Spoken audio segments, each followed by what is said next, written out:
In life, we all have our circles of influence where we are called upon to be leaders.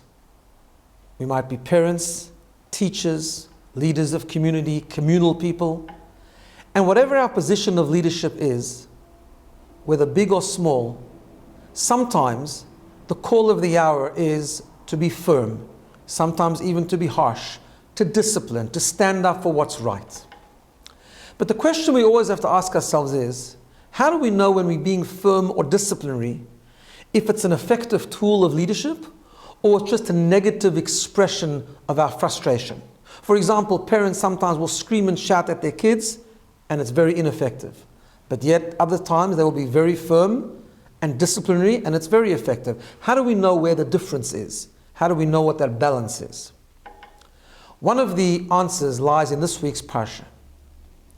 Yaakov, our forefather, was on the way back from Haran and he was about to meet his brother Esav.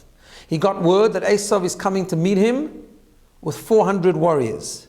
He had to prepare for a challenge. He had to prepare for a war. He prayed, he developed a military strategy, he sent presents, and he was fully prepared. And then the verse tells us an amazing expression. It says, Vayira Yaakov me'od vayetzer loi.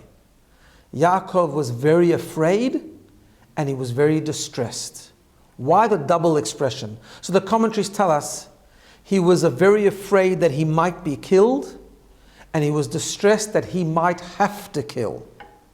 Why was he distressed that he might have to kill? Wasn't it the moral thing to do? Self-defense is a moral response.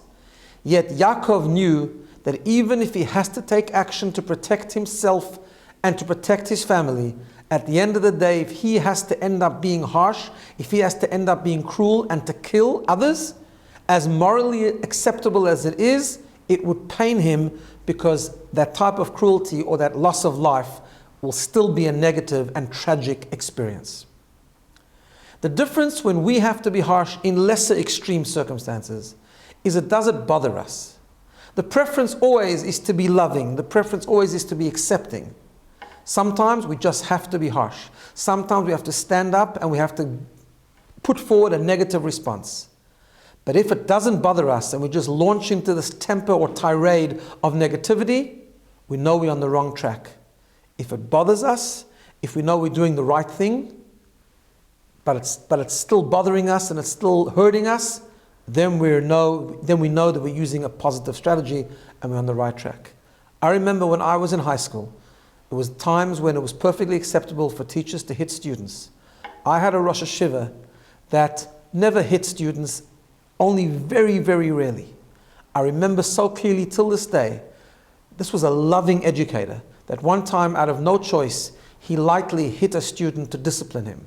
For weeks later, we could see that he was bothered. For weeks later, he would take walks with that student and talk to him and bring him closer and explain to him, and they formed a very beautiful bond and connection.